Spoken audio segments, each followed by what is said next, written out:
അപ്പോൾ ഗൈസ് നമ്മുടെ നമ്മുടെ കുത്തിയപ്പായിരുന്നു.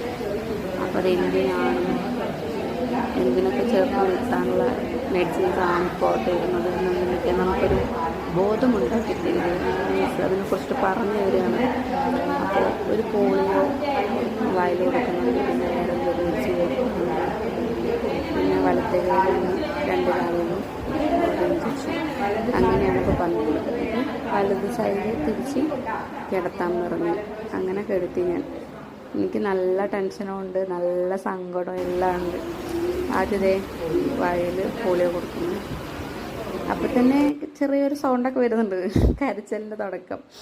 പിന്നെ അതെ രണ്ടാമത് കൊടുക്കുന്നു. അത് കൊടുത്തതും അവൾക്ക് ഇഷ്ടമായില്ല തോന്നുന്നു. അതിൻ്റെ ടേസ്റ്റ് മരുന്നല്ലേ, നമ്മുടെ ഇഷ്ടത്തിന് പറ്റത്തില്ലല്ലോ. അപ്പോൾ അത് കൊടുത്തിട്ട് വായിലിങ്ങനെ സ്റ്റോർ ചെയ്ത് വെച്ചിട്ട് വായന്ന് അങ്ങ് എടുത്തപ്പം അങ്ങ് തുപ്പിക്കളഞ്ഞ്. കുറച്ച് മാത്രമേ അകത്തോട്ട് പോയുള്ളൂ. അപ്പോൾ ഞാൻ ഇങ്ങനെ ഇരുന്നത് എന്താണെന്ന് വെച്ചാൽ നേഴ്സ് എന്നോട് പറഞ്ഞ് തല പൊക്കിയിരിക്കാൻ, നേഴ്സിനൊന്നും കാണുന്നില്ലെന്ന്.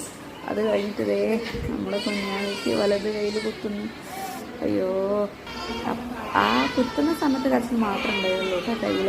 പക്ഷെ കാലിൽ കുത്തുമ്പോൾ കരച്ചിലോട് കരച്ചിലായിരുന്നു. അതുപോലെ തന്നെ ഇടതുകാലിലും കുത്തിയായിരുന്നു, അപ്പോഴും കരച്ചിൽ. കൂടെ ഞാനും ഒരു കാര്യമായിരുന്നു, അതുള്ളവരൊക്കെ നോക്കുന്നുണ്ട്. നല്ല ടെൻഷൻ ഉണ്ടായിരുന്നു. പനിക്കും നല്ല ക്ഷീണം വരുന്നു എന്നൊക്കെ പറഞ്ഞപ്പോൾ നന്നായിട്ട് ഫീൽ ചെയ്യണം. അതുപോലെ 6 hours കൂടുമ്പോൾ പാരസെറ്റമോളിൻ്റെ ഡ്രോപ്പ് കൊടുക്കണം എന്നൊക്കെ പറഞ്ഞിട്ടാണ് നമ്മളെ വീട്ടിലോട്ട് തിരിച്ചു വിട്ടിരിക്കുന്നത്. എന്താവോ എന്തോ.